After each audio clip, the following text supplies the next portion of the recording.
Welcome back to the Newsmaker. It is with the CEO of Interroll, Paul Zumbühl, who is it's a company based in Ticino that provides internal logistics. So basically, you guys get products from A to B. Absolutely. In a nutshell. Yep. And I want to talk now about trends and changes in logistics, because you said in the first half of this interview that the company was a very different company 10 to 15 years ago. How has it changed? You know, looking at the industry, you see that internal logistics is basically important for every kind of industries. It's not just when we talk about e-commerce nowadays that you want to have your book next day in the morning, but it's also for any kind of industries. They really have to reduce the costs for internal logistics. And here we can play an instrumental role to reduce these costs. Do you think e-commerce then is going to be a big growth part of your business in the future, or less so? E-commerce has just started. You know, we are talking about this boom since 2 or 3 years, but just coming back, as I mentioned before, in China or even in Vietnam when I was, everybody talks about e-commerce. You know, you don't want to be stuck in the traffic in these big cities. You want to have your stuff in the evening or next morning. So this is really a trend which supports our growth, of course, absolutely, if we are able really to provide intelligent solutions. What about other growth areas for you? Other growth area is food industry. You know, population is increasing around the globe, so everybody has to eat in good, but also in not so good times. And healthy food, it's another trend. So we have also a number of products who are really going in that type of industries, hygiene products. So there are a lot of trends. Or airports, when you go from Zurich Airport, you see all the people, the security check, everything after and before the X-ray machine is hopefully everywhere from Interroll. Okay. So these are good news.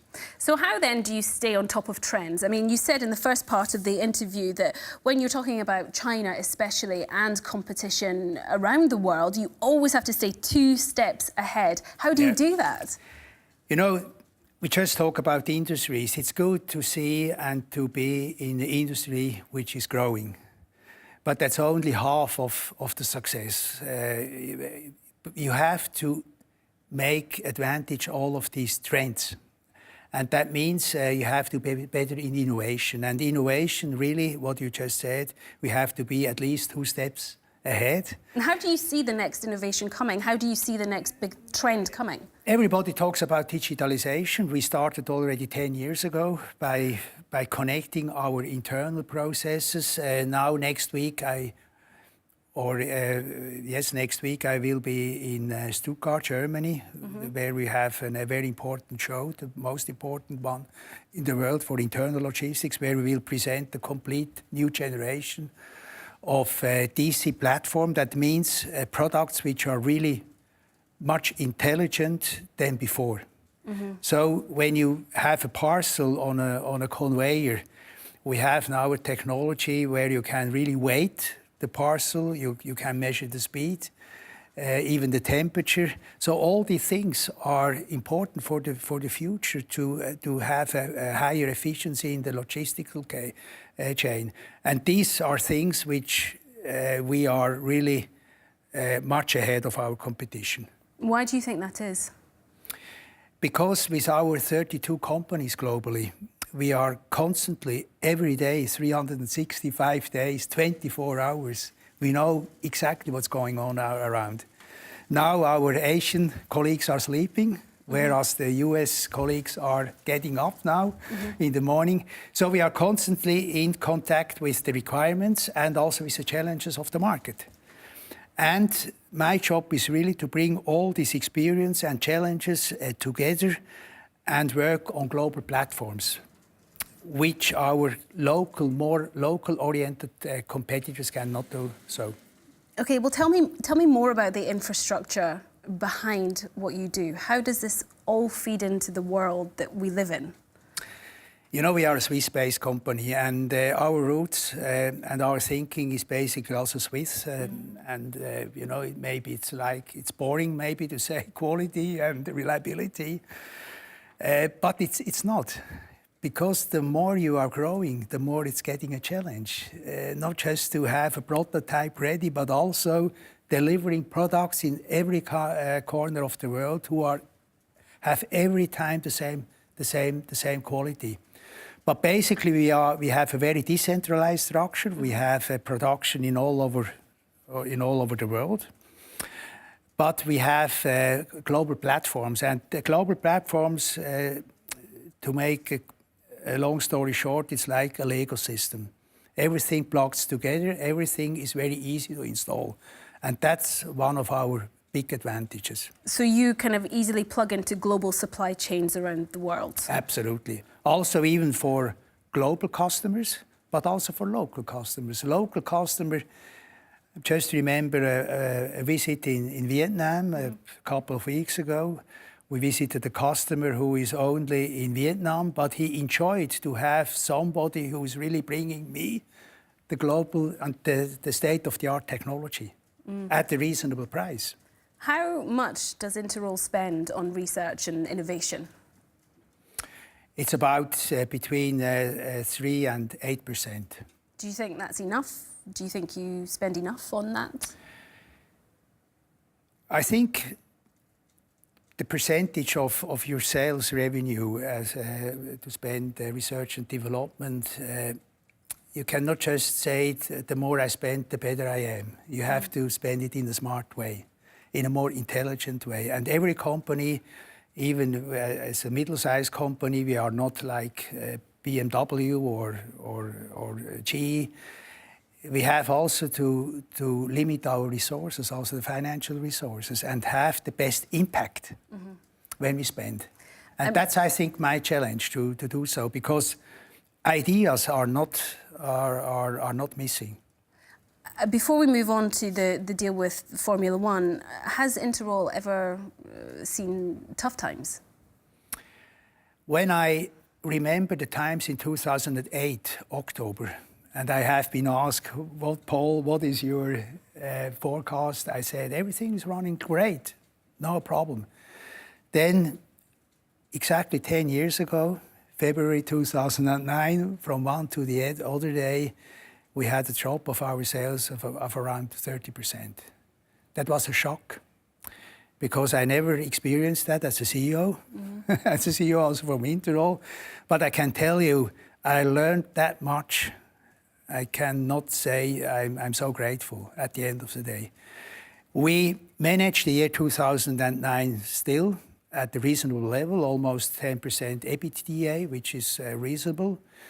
And we did not have to fire people. But still, when I look back, we made a lot of things, or we changed a lot of things.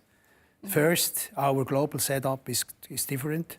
Innovation pipeline is completely different. And we have also industries which are really balancing out our risks. Okay. So nowadays, if we would face such or a similar situation, where maybe we would have half of the drop or less. Okay. So you're confident looking into the future and the slowdown in the economic outlook for Europe and the world, you're still confident that you can weather the storm? Long term, I'm very confident. Also, as Interroll, we have not all eggs in one basket. That's a huge advantage. We have 33 companies. Not at one time, you know, everybody is going down. Everybody runs a P&L sheet. I'm very confident also for middle, but also for the long term. You know, my job is really to work already on the long term, on 2025. We have to start now and not tomorrow.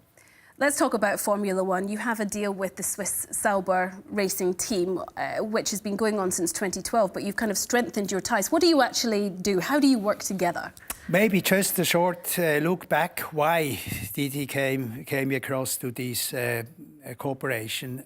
I was looking, or our management team was looking, to external benchmarks, not just internal benchmarks, internally in the industry, you know, with our competitors, but we want also to look outside of our boundaries and having a benchmark to external companies or organizations, and we found in Sauber a very good example. A Swiss-based company, limited resources, in a highly competitive environment.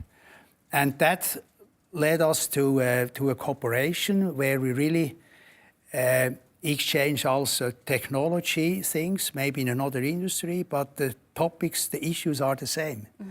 So it's not just a marketing activity, it's more than that. It's really that our R&D people are together with them, and we are attending workshops.